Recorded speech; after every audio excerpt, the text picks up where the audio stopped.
அல்லேலூயா. எல்லாம் சொல்லுங்கள், கர்த்தருக்குள் எப்பொழுதும் சந்தோஷமாய் இருங்கள். பிலிப்பியர் 4:4 சொல்லுகிறது, கர்த்தருக்குள் எப்பொழுதும் சந்தோஷமாய் இருங்கள், சந்தோஷமாய் இருங்கள் என்று மறுபடியும் சொல்லுகிறேன். கவனிங்க, இங்கு தேவனுடைய வார்த்தை நம்ம கடந்து வருகிறது. கர்த்தருக்குள் எப்பொழுதும், எப்படி போட்டிருக்கு? எப்பொழுதும் சந்தோஷமாக இருங்கள், சந்தோஷமாக இருங்கள் என்று மறுபடியும் திருப்பி திருப்பி திருப்பி நான் என்ன செய்கிறேன், சொல்கிறேன் அப்படிங்கிறார். ஏன்னு கேட்டிங்கன்னா, இன்றைக்கி ஏன் சந்தோஷமாக இருக்க சொல்கிறாரு அப்படின்னு கேட்டால், சந்தோஷமாக இருக்க முடியாது, நம்ம நிலைமை அப்படி இருக்கிறது. ஒரு சில நேரங்களில் சந்தோஷமாக மகிழ்ச்சியாக சிரிச்சுக்கிட்டு குதூகலத்தோடு இருக்கணும், அப்படி தான் வேதம் சொல்லுகிறது. ஆனால் நம்முடைய குடும்ப சூழ்நிலை, நம்முடைய தேவைகள், பண தேவைகள், பொருளாதார தேவைகள், பிள்ளைகளுடைய சரீரத்தில் இருக்கிற சில போராட்டங்கள், இதெல்லாம் நினைக்கும் போது நம்மளுக்கு சந்தோஷமாக இருக்க முடியாது.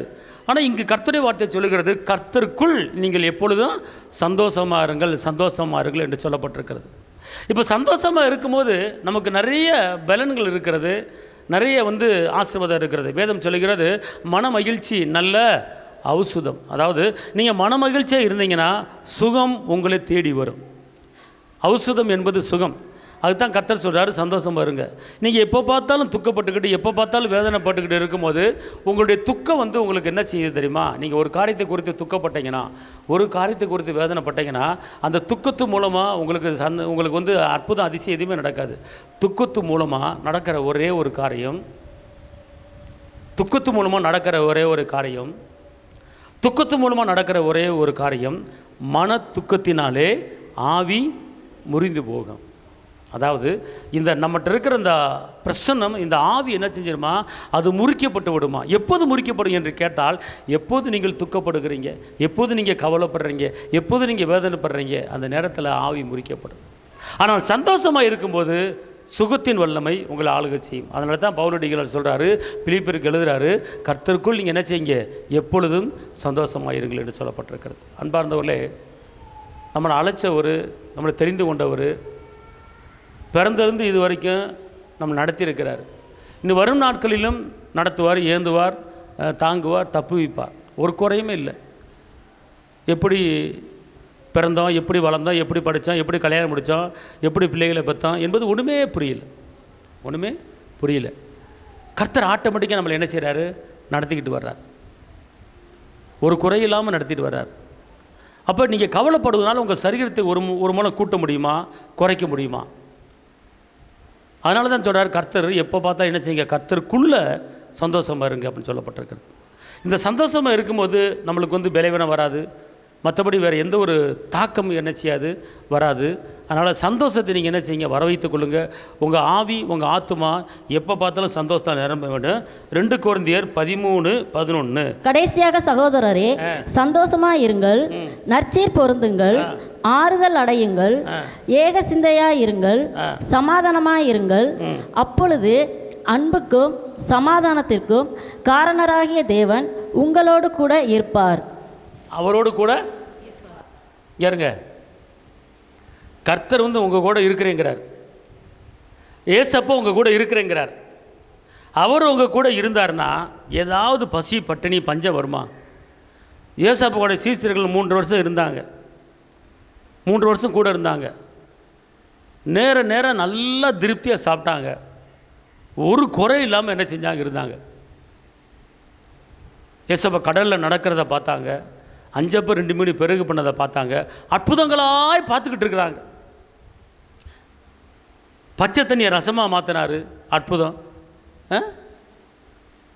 பாண்டவதி சீமையை உயிரோடு எழுப்பினார், அற்புதம். 3 நாள் அடக்கம் பண்ணப்பட்ட லாசருவை எழுப்பினார், அற்புதம்.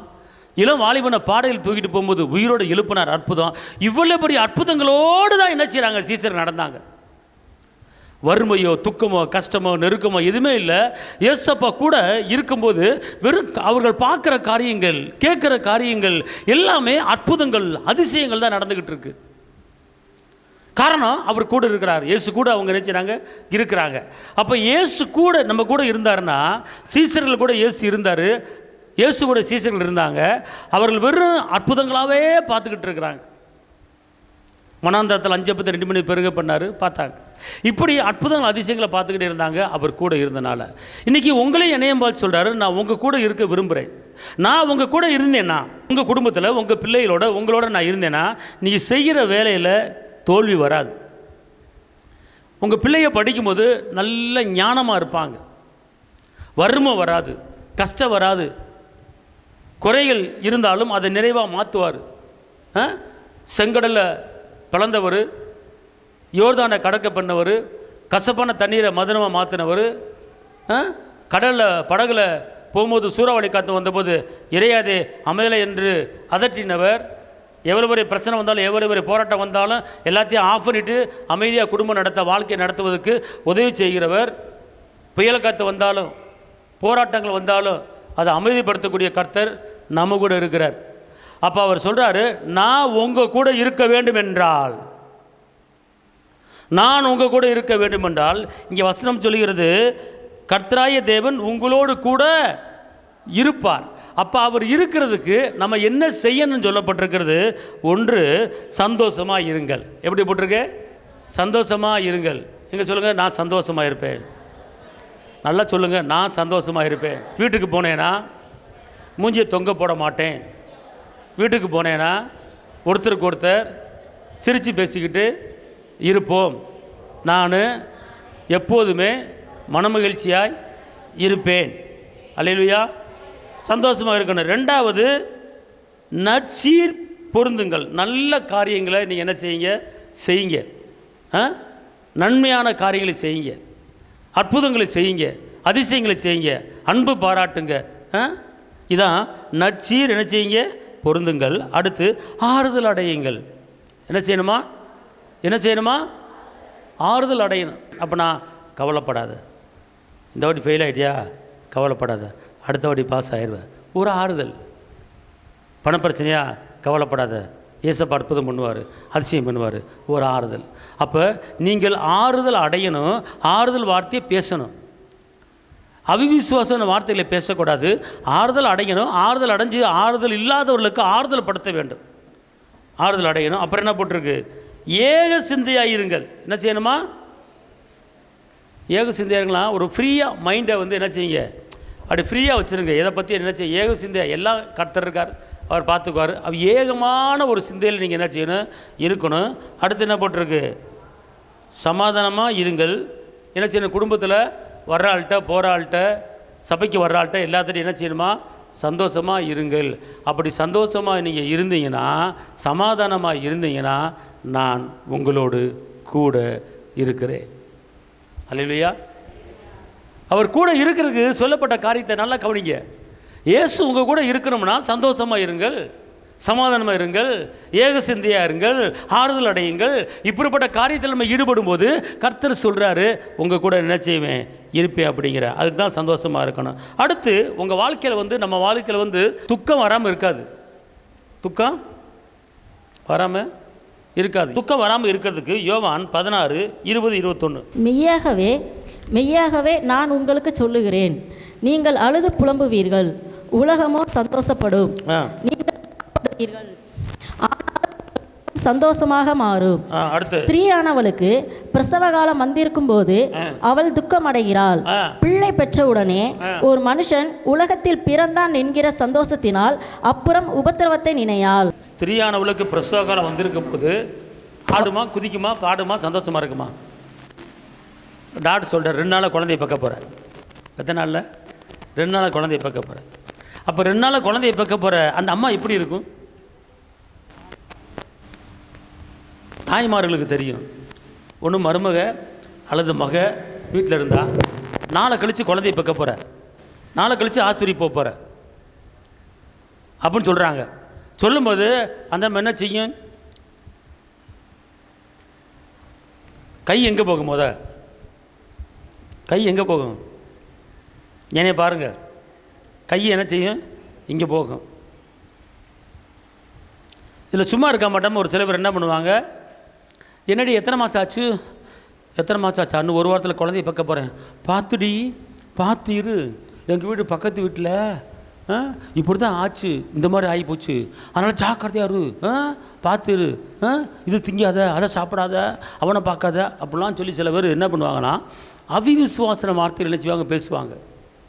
ஏற்கனவே பயந்து போயிருக்கீங்க, நீ மேற்கொண்டு என்ன செய்வாங்க, அவிவிச வார்த்தை என்ன செய்வாங்க சொல்லுவாங்க, போன போட்டு சொல்லுவாங்க, நீ கேட்டுக்கிட்டு இருப்ப. பயத்தில் மேற்கொண்டு ஒரு பயம் என்ன செய்யும், வந்துடும். அப்போ இந்த குழந்தைய பெக்க போகிறவங்க வந்து சந்தோஷமாக இருக்க மாட்டாங்க. பைபிள் அப்படி தான் சொல்லி, திருப்பி இந்த வசனத்தை வாசிமா. ஸ்திரீயானவளுக்கு பிரசவ காலம் வந்திருக்கும் போது அவள் துக்கம் அடைகிறாள். பிள்ளை பெற்ற உடனே ஒரு மனுஷன் அங்கே இருங்க, அதாவது குழந்தைய பெக்க சந்தோஷப்படும் பார்த்துருக்கோம். ஆனால் குழந்தைய பெக்க போகிறனால அந்த அவள் என்ன செய்கிறாளாம், என்ன செய்கிறா, துக்கம் அடைகிறாள். துக்கம் அடைகிறாள். என்னடா குழந்தை பிறக்க போது ஏன் துக்கம் அடையணும், ஏன் துக்கம் அடையணும், ஏன் துக்கம் அடையணும், எதுக்கு துக்கம் வருது? ஏம்மா குழந்தைய பெற்றவங்க சொல்லுங்கம்மா, ஏன் துக்கம் வருது? பயம், பயம். சிசரியா அது சுகப்பிரசவமா அப்படிங்கிற டவுட் இருக்கும் என்ன, அப்போ ஒரு பயம் இருந்துக்கிட்டே இருக்கும், பார்த்துக்கொள்ளுங்க. அப்போ குழந்தை பிறந்த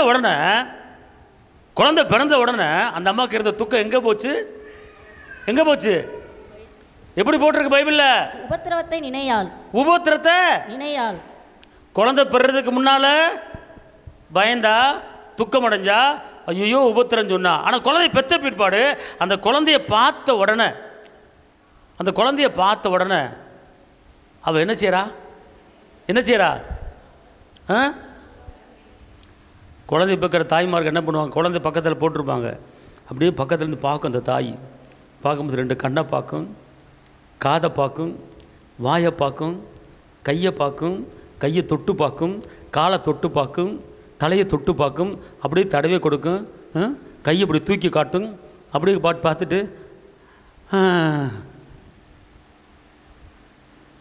எல்லாம் சரியாக இருக்கா, கண்ணு சரியாக இருக்கா, பல்லு சரியாக இருக்கா, பல்லு முளைக்காது, கரெக்டாக இருக்கா, உதரெல்லாம் கரெக்டாக இருக்குது, ஒரு சாயலில் பார்த்தா அப்பனை மாதிரியே தெரியுது, அந்த இடத்துல அப்பனை நினைவுக்கு கொண்டு வருவாங்க. அதுக்கப்புறம் பார்த்தா அந்த பிரசவ வலியே மறந்து போயிடும். அந்த பிரசவ வலியை என்ன செஞ்சுருவாங்க, உபத்திரத்தை என்ன செய்ய மாட்டாங்க, நினைக்க மாட்டாங்க. அந்த நினைப்பு, ஏண்டா இந்த குழந்தை பெற்றோம், இதுக்கடா இந்த தேவையானக்கு, அப்போல்லாம் நினைப்பு வரும்.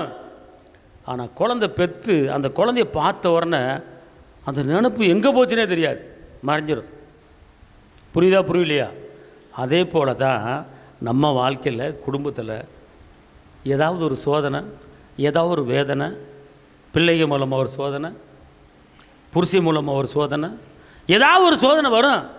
அந்த சோதனையே பார்த்துக்கிட்டு நொந்து வெந்து ஆகக்கூடாது. நீங்கள் உடனே சொல்லணும், எப்படி ஒரு உபத்திரப்படுகிற ஒரு அம்மா குழந்தை பெற்றோன்னு அந்த பழைய உபத்திரத்தை மறக்கிறாளோ, அதே போல் எனக்கு ஒரு புதிய காரியம் பிறக்க போகுது, ஒரு புதிய அற்புதம் நடக்க போகுது, எல்லாத்தையும் நான் மறக்க போகிறேன் கூடிய சீக்கிரம் அப்படி சொல்லணும்.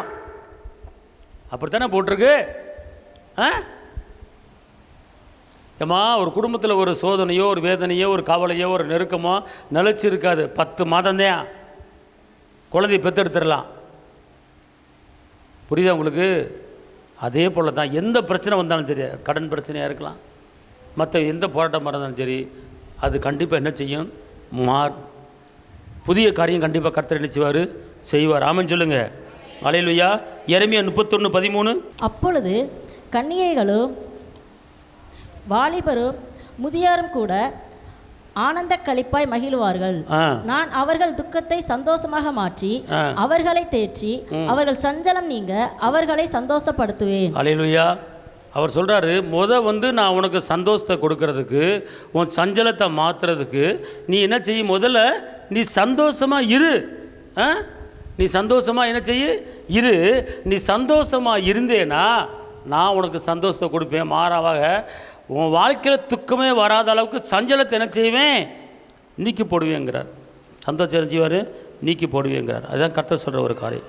அடுத்தபடியாக உபத்திரம் வருகிற நேரத்தில் எப்படி இருக்கணும் அப்படின்னு கேட்டிங்கன்னா, 2 கொரிந்தியர் 7:4. மிகுந்த தைரியத்தோடு உங்களுடன் பேசுகிறேன், உங்களை குறித்து மிகவும் மேன்மை பாராட்டுகிறேன். ஆறுதலால் நிறைந்திருக்கிறேன். எங்களுக்கு உண்டான சகல உபத்திரவத்திலேயும் பரிபூர்ண சந்தோஷமாய் இருக்கிறேன். சகல உபத்திரத்திலும் பரிபூர்ண சந்தோஷமாய் இருக்கிறேன். எல்லாம் சொல்லுங்க, நான் சகல உபத்திரத்திலும் சந்தோஷமா இருக்கிறேன். சகல உபத்திரத்திலும் சந்தோஷமா இருக்கிறேன். இந்த உபத்திரமும் இந்த வேதனையும் இந்த துக்கமும் என்னை ஒன்றும் செய்ய முடியாது. அல்லேலூயா, அல்லேலூயா. இங்கே இருங்களேன், துக்கத்தையும் சோதனைகளையும் மேற்கொள்வதற்குண்டான வழிமுறைகள் இது. துக்கத்தையும் கவலைகளையும் போராட்டங்களையும் நிந்தைகளையும் அவமானங்களையும் முறிய அடிப்பதுக்குண்டான வழிமுறை தான் இந்த வழிமுறை. அதுக்கு தான் கர்த்தர் சந்தோஷம் வருங்கன்னு சொல்கிறார். இப்போ இன்னொரு விஷயம் பார்த்துக்கொள்ளுங்க. சோதனை நேரத்தில் சோதனை, யாருக்கெல்லாம் சோதனை வந்திருக்கு? இல்லைன்னு சொல்ல முடியாது. யாருக்குமே சோதனை வரலன்னு சொல்ல முடியாது. குழந்தைய பெற்றெடுத்தால சோதனை தான். அப்புறம் சோதனை எனக்கு இல்லை நீ எப்படி சொல்ல முடியும்? நீங்கள் எப்படி சொல்ல முடியும்? அப்போ இந்த சோதனை நேரத்தில் என்ன செய்யணும் அப்படின்னு கேட்டிங்கன்னா, யாக்கோபு 1:2-3. என் சகோதரரே, என் சகோதரரே, நீங்கள் பலவிதமான சோதனைகளில் அகப்படும் போது, பலவிதமான சோதனைகளில் அகப்படும் போது, இங்க இருங்க, எத்தனை சோதனை? எத்தனை சோதனை? பலவிதமான சோதனைகளே நீங்கள் மாட்டும் போது, பலவிதமான சோதனைகளே நீங்கள் அகப்படும் போது, பலவித சோதனைகளை மாட்டும் போது எப்படி இருக்கணும்? வாசிங்க அடுத்து. உங்கள் விசுவாசத்தின் பரீட்சையானது, உங்கள் விசுவாசத்தின் பரீட்சையானது பொறுமையை உண்டாக்கும் என்று அறிந்து, பொறுமையை உண்டாக்கும் என்று அறிந்து தெரிந்து, அதை மிகுந்த சந்தோஷமாக எண்ணுங்கள். அதை மிகுந்த சந்தோஷமாக, எதை சந்தோஷமா என்னன்னா, ஹலோ, எதோ சந்தோஷமா என்ன வேண்டும்? சிந்திக்க வேண்டும். பலவிதமான சோதனை, பலவிதமான நெருக்கம், பலவிதமான நிந்தனை, பலவிதமான தோல்விகள், பலவிதமான போராட்டங்கள், பலவிதமான அவச்சொற்கள் உங்களுக்கு வரும்போது அதை நீங்கள் சந்தோஷமாக எண்ணுங்கள். அந்த நேரத்தில் ஏதோ ஒரு அற்புதம் நடக்க போகுது, ஏதோ ஒரு அதிசயம் நடக்க போகுது, துக்கத்துக்கு பதிலாக சந்தோஷம் வரப்போகுது அப்படிங்கிற அந்த நினைப்பில் நீங்கள் என்ன செய்யணுமா? சந்தோஷமாக என்ன செய்யணுமா? இருக்க வேண்டும். ஆமென் சொல்லுங்கள், எல்லாம் சொல்லுங்கள். நான் சோதனை வேலையில் பலவிதமான சோதனையில் மாட்டும்போது, பலவிதமான தோல்விகளில், பலவிதமான இழப்புகளிலே நான் இருக்கும்போது, நான் கர்த்தருக்குள் நான் என்ன செய்வேன்? சந்தோஷமாக இருப்பேன். அல்லேலூயா. அடுத்தபடியாக நம்பிக்கையில் என்ன செய்ய வேண்டுமா? சந்தோஷமாக இருக்கணுமா? என்ன செய்யணுமா? ஒரு காரியத்தை நீங்கள் நம்புனீங்கன்னா அந்த நம்பிக்கையில் சந்தோஷமாக இருக்கணும். எதில் சந்தோஷமாக இருக்கணும்? நம்பிக்கை. என் பிள்ளை நல்லா படிக்குங்கிற நம்பிக்கை, சீக்கிரம் இந்த கடனை அடைப்புங்கிற நம்பிக்கை, எனக்கு சீக்கிரத்தில் நல்ல வேலை கிடைக்க போதுங்கிற நம்பிக்கை. இந்த நம்பிக்கையை வச்சுக்கிட்டு கவலைப்பட்டுக்கிட்டு நம்பக்கூடாது, கவலைப்பட்டுக்கிட்டு நம்பக்கூடாது, வேதனைப்பட்டு நம்பக்கூடாது, துக்கப்பட்டு நம்பக்கூடாது. அந்த நம்பிக்கையை எப்படி நம்பணுமா? சந்தோஷமாக நம்பணும். என் பிள்ளைக்கு நல்ல வேலை கிடைக்கும், நம்புங்க, அதை சந்தோஷப்படுங்க. நல்ல வேலை கிடைக்க போது நம்புங்க, என் பிள்ளைக்கு அற்புதம் நடக்க போகுது, நம்புங்க, சந்தோஷப்படுங்க. வாசிங்க ரோமர் 12:12. நம்பிக்கையில் சந்தோஷமா இருங்கள், உபத்திரவத்திலே பொறுமையாய் இருங்கள். உபத்திரத்தில் என்ன செய்யணுமா? பொறுமையாய் இருங்கள், பொறுமையா இருக்கணும். அப்புறம் ஜெபத்திலே உறுதியாய் தரித்திருங்கள், ஜெபத்தில் உறுதியா தரித்திருக்கணும். அல்லேலூயா, அல்லேலூயா சொல்லுங்க. அப்போ நல்லா கவனிங்க, எப்படி இருக்குன்னு கேட்டிங்கன்னா, நம்பி ஒரு காரியத்தை நம்பிட்டீங்கன்னா அந்த நம்பிக்கையில் உறுதியாக இருக்கணும். ஒரு காரியத்தை குறித்து ஜெபம் பண்ணிங்கன்னா அந்த ஜெபத்தில் அந்த காரியத்தில் உறுதியாக இருக்கணும். கண்டிப்பாக இந்த வீடு எனக்கு நான் வாங்குவேன், இந்த இடத்த வாங்குவேன், கண்டிப்பாக இந்த கடன் அடைப்பேன் அப்படிங்கிற நம்பிக்கை உங்களுக்கு உறுதி இருக்கணும். நம்பிக்கையில் சோர்ந்து போயிடக்கூடாது. அந்த நம்பிக்கையை சந்தோஷத்துக்கு கொண்டு வந்துடணும். நடக்கும், கிடைக்கும் அப்படின்னு சொல்லி சந்தோஷமாக இருக்கும்போது கண்டிப்பாக உங்கள் காரியங்கள் கைகூடி வரும். அடுத்து பார்த்துக்கொள்ளுங்க, இல்லாமையில், அடுத்த காரியம் இல்லாமையில் சந்தோஷமாக இருக்கணும்.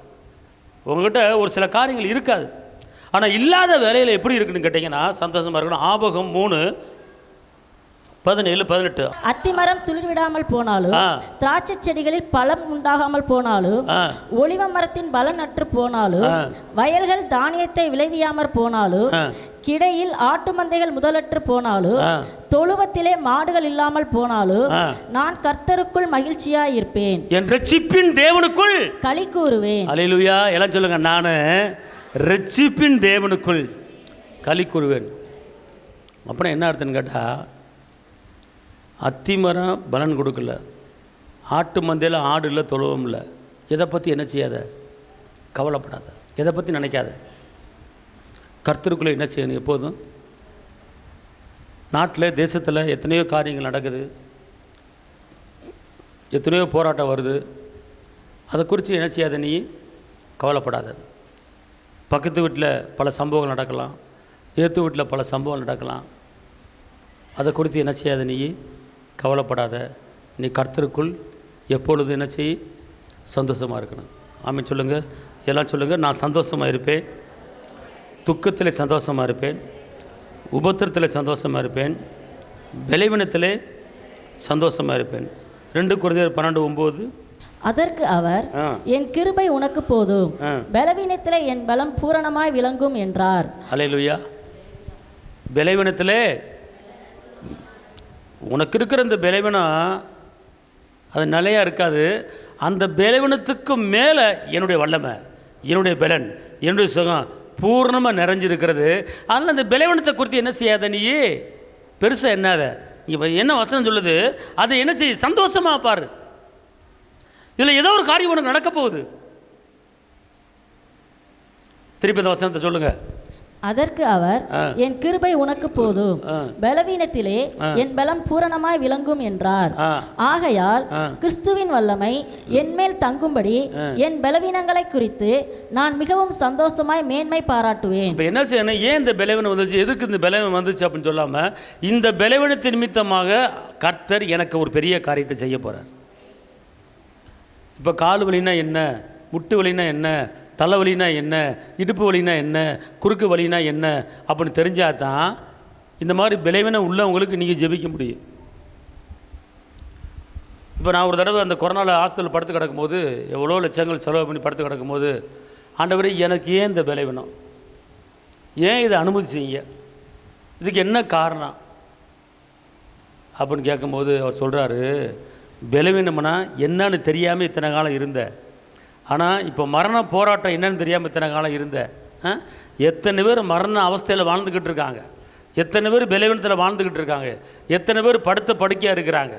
அவர்களுக்கு சுகத்தை கொடுக்கணும், பலனை கொடுக்கணும், அந்த சுகத்துக்காக ஜெபிக்குன்னு நினச்சி பார்த்தியா நீ? எந்த பலவீனம் யாருக்கு வரக்கூடாதுன்னு நினச்சி பார்த்தியா நீ? எத்தனை பேர் படுக்கப்படி இருக்காங்க, எத்தனை பேருக்கு பிசாசு ஆளுகை பண்ணிக்கிட்டு இருக்கான் பலவீனத்தை கொடுத்து. அதை முறியடிக்க ஏதாவது ஸ்டெப் எடுத்தியா? தேவ பிள்ளைகளுக்கு பலமே வரக்கூடாது, அதுக்கு என்ன செய்யணும்னு சொல்லி ஏதாவது முயற்சி பண்ணியா? மரண போராட்டம் என்னன்னு உனக்கு தெரிஞ்சால் தானே உனக்கு தெரியும் அப்படின்னு சொல்லி பலவீனத்தை அனுமதிச்சார். அதுக்கப்புறம் தான் வந்து தலையிலிருந்து கால் வரைக்கும் எத்தனை உறுப்புகள் இருக்கோ அத்தனை உறுப்புகளும் சொல்லி சுகமளிக்கு வல்லமையை அந்த ஒரு விசுவாச அறிக்கையை என்ன செய்ய முடிஞ்சு. இன்றைக்கி வந்து எத்தனையோ லட்சக்கணக்கான மக்கள் அதை பார்த்து பயன்பெற்றிருக்கிறாங்க. கிட்னி ஃபெயிலியர் சுகமாக இருக்கிறது, முட்டு வலி, முடக்கு வலி, தலைவலி, கணையம், எத்தனையோ பேத்துக்கு ஒரு பரிபூர்ண சுகத்தை கர்த்தர் கொடுத்துருக்கிறார். அந்த விசுவாச அறிக்கையை, சுகமளிக்கு விசுவாச அறிக்கையை பார்த்து வெளிநாடுகளில் எத்தனை பேத்துக்கு அந்த சுகம் கிடச்சிருக்கிறது. அப்போ எனக்கு அந்த பலவீனத்தை அனுமதித்து அந்த நிறைய பலவீனம் உள்ளவங்களுக்கு பலனை கொடுக்கும்படி இந்த காரியத்தை செய்யும்படி தான் அனுமதிச்சிருக்கிறார். அதனால் ஏதோ ஒரு பலவீனம் வந்துச்சு அப்படின்னு கேட்டால் ஏதோ ஒரு காரியத்தை நம்மளுக்கு ட்ரைனிங் கொடுக்குறார். இப்போ நம்மளுக்கு வந்து வயிற்று வலியை அனுபவிச்சா தான் வயிற்று வலிக்கு கஷ்டப்படுறவங்களுக்கு நம்ம ஜெபிக்க முடியும். அதனால் அந்த பலவீனம் நம்மளுக்கு என்ன செய்யாது, நிரந்தரம் அல்ல. அது என்னாச்சு? திருப்பி இந்த வசனத்தை வாசிங்க பார்ப்போம். அதற்கு அவர், என் கிருபை உனக்கு போதும், பலவீனத்திலே என் பலன் பூரணமாய் விளங்கும் என்றார். ஆகையால் கிறிஸ்துவின் வல்லமை என்மேல் தங்கும்படி என் பலவீனங்களை குறித்து நான் மிகவும் சந்தோஷமாய் மேன்மை பாராட்டுவேன். மேன்மை பாராட்டணுமா? பலவீனத்தை கொடுத்து சீக்கிரத்தில் பலம் கிடைக்கும் போது, சீக்கிரத்தில் சுகம் கிடைக்கும் போது, சீக்கிரத்தில் அற்புதம் நடக்கும் போது அப்படிங்கிற அந்த எண்ணம் நமக்கு வரணும். அதனால தான் நான் மிகவும் சந்தோஷமாய் நான் மேன்மை. ஏதோ ஒரு காரியம் நடக்க போகுது, சரீரத்தில் இருக்கிற எலும்பெல்லாம் நின்னுமுள்ள எலும்பாய் மாறப்போகிறது. அல்லேலூயா, அல்லேலூயா. ஒரு அம்மாவுக்கு நோயே இல்லை, நான் நோய் இல்லாமல் இருக்கேன் அப்படின்ச்சு. அப்போ டக்குன்னு என்ன செஞ்சிருச்சு, கீழே விழுந்துருச்சு. ஆஸ்பத்திரி போகாது, நோயினுடைய பார்க்காது, சுகத்தை பற்றி ஒன்றுமே உரி பண்ணாது. ஆனால் திடீர்னு என்ன செஞ்சிருச்சு, கீழே விழுந்துருச்சு. கீழே விழுந்து ஆஸ்பத்திரி போனாங்க. ஆஸ்பத்திரி போனால் லைட்டாக ஜவ்வு விலை இருக்குது, அப்படின்னு. அப்போ அதுக்கு என்ன செய்யணும், மாவு கட்டை போடணும். அப்போ அந்த நேரத்தில் வந்து ஒரு டயர்டு வந்துருச்சு. டயர்டு ஏன் வருது அப்படின்னு செக் பண்ணாங்க. செக் பண்ணால் ஒவ்வொன்றா வருது. தைராய்டு இருக்குமா, அது இருக்குமா, ப்ரெஷர் போய் வருதுமா, மொத்தம் 4 காரியம் உள்ளே இருக்குமா உடம்புக்குள்ளே. என்னது 4 காரியம் இருக்கா? அம்மா இது ஆரம்ப ஸ்டேஜுமா, இதுக்கு வந்து இப்படி செஞ்சால் இப்படி வராது, இப்படி செஞ்சால் இப்படி வராது, இதை சாப்பிடுங்க, இதை சாப்பிடக்கூடாது, இதை தெரிஞ்சுக்கோங்க, அவ்வளோதான். ஓ அப்படியா, இவ்வளோ காலம் எனக்கு தெரியாது. இது தெரியுதுக்கு தான் நீ கண்டதை கொழுப்பு கிழுப்பை நிறைய சாப்பிட்டுப்புட்டு இதயத்தில் வந்து ஓட்டை இது அடைக்கிறதுக்கு கொழுப்பு சத்து ஏறிப்பி கிடக்கு, தைராய்டு ஏறிப்பி கிடக்கு. இதெல்லாம் நீ என்ன செய்யணும், சரி பண்ணணும்.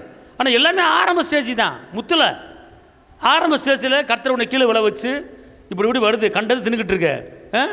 ஒரு நாளைக்கு 8 முட்டையை திங்கிற, 8 முட்டையை திங்கிற, 8 முட்டை தின்னா எப்படி இருக்கும்? ஆட்டுக்கறி வாங்கினா கொழுப்பாக வாங்கி கொழுப்பை போட்டு எண்ணெயில் வறுத்து கொழுப்பாக போட்டு தப்பிக்கிட்டு இருக்க தெரியாமல். கொழுப்பு கறிக்காரையும் கொடுத்தா கொழுப்பு எடுத்து ஓரத்தில் வச்சுட்டு நீ செய்யணும். அந்த கொழுப்பை வேக வச்சு எண்ணெயை வேக வச்சு அந்த கொழுப்பை எடுத்து அப்படியே திங்கிறது கொழுப்பை. அப்புறம் உள்ளே போய் என்ன செய்யும், அது போய் அங்கங்கே அடைச்சிக்கும், கொழுப்பு இங்கேயும் அடைச்சிக்கும். கடைசியில் அடைச்சிக்கிட்டு வெளியே போக மாட்டாமல் நரம்புகள் போய் நின்றுக்கிட்டு இருக்கும். இப்போ பார்த்தாரு, நீ தேவையில்லாமல் இப்படி சாப்பிட்டு உடம்புல நோயை வர வச்சுக்கிட்டு இருக்க, அதனால் என்ன செய்ய, நீ போகும்போது அப்படி கீழே விழுந்துரு அப்படின்ட்டுருவார். கீழே விழுந்து ஜவ்வை விலக வச்சு அப்புறம் அந்த டெஸ்ட்டு முடிஞ்சு இந்த டெஸ்ட்டு பார்த்தா தைராய்டு டெஸ்ட்டு, லோ ப்ரெஷரு, அந்த ப்ரெஷரு, இந்த ப்ரெஷரு, கழுதை குதிரை எல்லாம் வரிசையாக வந்துக்கிட்டே இருக்குது. நல்ல வேலைம்மா கீழே விழுந்த, நடந்த காரியத்தை சொல்லிக்கிட்டு இருக்கேன். நல்ல வேலைம்மா கீழே விழுந்த. இந்த கீழே விழுந்தனால இவ்வளோ காரியம் எல்லாமே ஆரம்ப ஸ்டேஜ். தைராய்டு ஆரம்பம், ப்ரெஷர் ஆரம்பம், சுகர் ஆரம்பம், எல்லாம் ஆரம்ப ஸ்டேஜில் இருக்குது. இதை வளர விடாமல் தடுக்கிறதுக்கு இந்த மாதிரி காரியத்தை செய்ய, இப்படி டெய்லி நட, இதை சாப்பிடு, இதை சாப்பிடாத, மட்டன் எடுத்தால் வாரத்துக்கு 1 வாட்டி 2 வாட்டி எடு, மீன் டெய்லி கூட சாப்பிடு அப்படின்னு சொல்லி டாக்டர் நல்லா கவுன்சிலிங் பண்ணி அப்படி சொல்ல சாப்பிட. முட்டையை வந்து 7 முட்டை 8 முட்டையை வறுத்து திங்காத. காலையில் 1 முட்டை, மத்தியானம் 1 முட்டை, நைட்டு 1 முட்டை. முட்டை சாப்பிடு, 1 முட்டையை சாப்பிடு. 3 நேரம் முட்டை வெளுத்து கட்டுறது. அதில் ஒரு ஆம்லெட் வேறு. ஒரு முட்டையை தின்னுபிட்டு, அவிச்ச முட்டையை தின்னுபிட்டு அப்புறம் ஆம்லெட்டு. அப்போ எங்கிட்ட உள்ளே போய் என்ன செய்யும், அடைக்கும்ல. அதுக்கு தான் எல்லாமே நார்மலாக இருக்கணும். ஏதோ விஷம், ஏதோ ஒரு பழமொழி ஒன்று இருக்கும், அதிகமாக சாப்பிட்றனால என்ன, அந்த மாதிரி எல்லாத்திலும் ஒரு நார்மல் இருக்கணும். அதுக்கப்புறம் அந்த அம்மா உடம்பை கவனிக்கிறதுக்கு எப்படி சாப்பிடணும், எப்படி சாப்பிடக்கூடாது. டெய்லி காலைல ஒரு கேப்பையோ கம்பங்கூழ குடிமா, கம்பங்கூழ குடித்தா நோய் வராதுமா, கம்பங்கூழ டெய்லி கம்பங்கூழ குடிச்சிரு, ஒன்றும் பிரச்சனை கிடையாது. காலையிலேயே வறுவல். நீ காலையில் என்ன சாப்பிடுவ, என் மகன் கறிக்கடை வச்சுருக்கிறோம், அவன் கறியை வந்து டெய்லி வந்து காலைல வந்து கொடுத்துருவான். நான் டெய்லி காலை இட்லிக்கு கறி குழம்பு வறுவலை வச்சு தான் இட்லி தொட்டு சாப்பிடுவேன். மக்கா காலையில் கறி குழம்பு சாப்பிட்றது நிப்பாட்டு, மத்தியானம் கறி குழம்பு சாப்பாடு. ஒரு காரியம் தெரிஞ்சுக்கொள்ளுங்க, சிக்கனோ மட்டனோ முட்டையோ கண்டினியூவாக டெய்லி 3 வாட்டி திங்கக்கூடாது. ஆனால் டெய்லி 3 வாட்டி ஒன்று தின்னா எந்த சைடு எஃபெக்டும் கிடையாது. என்ன தெரியுமா, மீன் வந்து உடம்புக்கு நல்லது, புரியுதா? அதனால் வந்து எதையுமே கண்டினியூ பண்ணிடுறாங்க. எல்லாத்துலேயும் நார்மல் அளவோடு, அளவுக்கு மிஞ்சினா அமிர்தமும். பார்த்தீங்களா, அமிர்தம் டேஸ்ட்டாக இருக்கு, ஆனால் நஞ்சா மாறுதான். அப்போ எதுவுமே அளவோடு தான் என்ன செய்யணும், சாப்பிடும். சின்ன பிள்ளைகளுக்கு முட்டையை அவிச்சு கொடுங்க. இந்த மாதிரி நோஞ்சா அங்கஞ்சா பிள்ளைகளுக்கு டெய்லி முட்டையை அவிச்சு கொடுங்க. முட்டையை வச்சு கொடுங்க, முட்டையை வறுத்து கொடுங்க. முட்டையை வேக வச்சு நறுக்கி அதை ஒரு மிளகா அப்படி போட்டு வறுத்து அப்படி கொடுங்க, சாப்பிடுங்க பிள்ளைய. அது வளர்கிற பிள்ளைங்க. நீ 60 வயசு 50 வயசு வச்சுக்கிட்டு முட்டை தின்னா சத்து வரும்னு சொல்லிட்டு 3 வாட்டி முட்டையை தின்னு வருங்க, கொழுப்பு ஏறிட்டு போகும். சின்ன பிள்ளைங்க சாப்பிட்லாம், வளர்கிற பிள்ளையா. அதனால் 50 வயசு ஆச்சுன்னா எதை குறைக்கணும் எதை ஏற்றணும், நார்மல் அப்படியே மேலோட்டமாக என்ன செய்யணும், கொண்டு போகணும், பார்த்துக்கொள்ளுங்க. ஒரு வாட்டி கல்யாண வீட்டுக்கு போய்விட்டு இலையை போட்டாங்க. இலையை போட்டால் இங்கிட்டு ஒரு முட்டை, அங்கிட்டு ஒரு வறுவல், அங்கிட்டு ஒரு மீன், ஒரு 7 ஐட்டம் பார்த்துக்கொள்ளுங்க. 7 ஐட்டம். சோறை போட்டு கறி குழம்பு, அப்புறம் மீன் குழம்பு, அப்புறம் வறுவல் குழம்பு குழம்பு இருக்குது. அப்படியே அந்த சோத்தில் வந்து வறுவல் குழம்பு ஊற்றுறாங்க. எல்லாத்தையும் சாப்பிடணும் போல் இருக்குது. ஆனால் எல்லாத்துலேயும் கொஞ்சம் கொஞ்சம் சாப்பிட்டு போட்டு நைட்டு வந்தால் நிற்க முடியல, நடக்க முடியல. எப்போ ஏன்னா உள்ளே வந்து இடித்து குத்திக்கிட்டா இந்த இறக்க முடியும், ஒரு அளவு தானே இறக்க முடியும். இந்த கணைங்கிறது இவ்வளோ தான் இருக்கும். கணைங்கிறது இவ்வளோ தான் இருக்கும். அந்த கணை என்னது, ரைஸ் மில் பார்த்துருக்கு. ரைஸ் மில்லு வந்து டொர்ன்னு ஓடும். அதை கோதுமையை போட்டால் அதை அரைச்சி மாவாக கொண்டு வந்து கொடுக்கும். அதே மாதிரி நம்மளுக்கு உள்ள ஒரு கணை இருக்குது. அந்த கணை இவ்வளோ தான் இருக்கும். அந்த கணையத்தை நீங்கள் சாப்பிட்றீங்களா? சாப்பிடும்போது என்ன, சாப்பிட்டது வந்து உள்ளே அரைக்கிறதுக்கு, அதை அரைச்சி முடிகிறதுக்கு 4 மணி நேரம் ஆகும் உடம்புக்குள்ளே. எப்படி எவ்வளோ நேரம் ஆகும்? 4 நல்லா சாப்பிட்றீங்க வச்சுக்கோங்க. இப்போ ஒரு மட்டன் குழம்பு சாப்பிட்றீங்க, சாப்பிட்டு உள்ளே இறங்கி அங்கே ரைஸ் மில் ஓடிக்கிட்டு இருக்கும், ஓடிக்கிட்டு இருக்கு. அது நீ சாப்பிட்ட அத்தனை அரைச்சி முடிக்கிறதுக்கு 4 மணி நேரம் ஆகும். அது 4 மணி நேரம் கழிச்சு தான் நீ கொஞ்சம் ஃப்ரீயாவ. அது வரைக்கும் ஒரு 7 பாயிண்ட் வா எப்போ வரணும் முக்கிட்டு கிடப்பேன். கொஞ்சம் கொஞ்சமாக சாப்பிட வேண்டியதானே. கிடச்சிது என்றைக்கோ கிடைக்க போகுது. ரொம்ப நாளாச்சு இந்த மாதிரிலாம் பார்த்து, ரொம்ப நாளாச்சு. வீட்டில் எங்கள் அம்மாலாம் அந்த மாதிரி செஞ்சு கொடுக்காது. வளைச்சி கட்டுறா அப்படின்னு கட்டி போட்டு முக்குது, முடைக்குது, குத்துதுன்னு என் கொடையை தான் செய்யும். பாரு, இதில் கொஞ்சம் அதில் கொஞ்சம் டேஸ்ட் பண்ணு. கல்யாண வீட்டில் அவன் வச்சுருவான், என்ன செய்ய கவனிக்கணும்ண்டு. அதனால் எல்லாத்துலேயுமே கொஞ்சம் கொஞ்சமாக என்ன செய்யணும், அந்த கணையை வந்து என்ன செய்யுமா அரைக்கும். பொதுவாக நைட்டு படுக்கும்போது நல்ல அந்த சிக்கன் 65 மொக்கடா கறி அதெல்லாம் நீங்கள் வந்து அப்படியே இப்போ பாதி தின்னு பாதி திங்க உள்ளே முழுங்கிடுவீங்க. அது கட்டி மாதிரி போய் நிற்கும். அந்த கணை என்ன செய்யும், அரைக்கிறதுக்கு சிரமப்படும். புர் புர் புர் புர் அரைக்காது.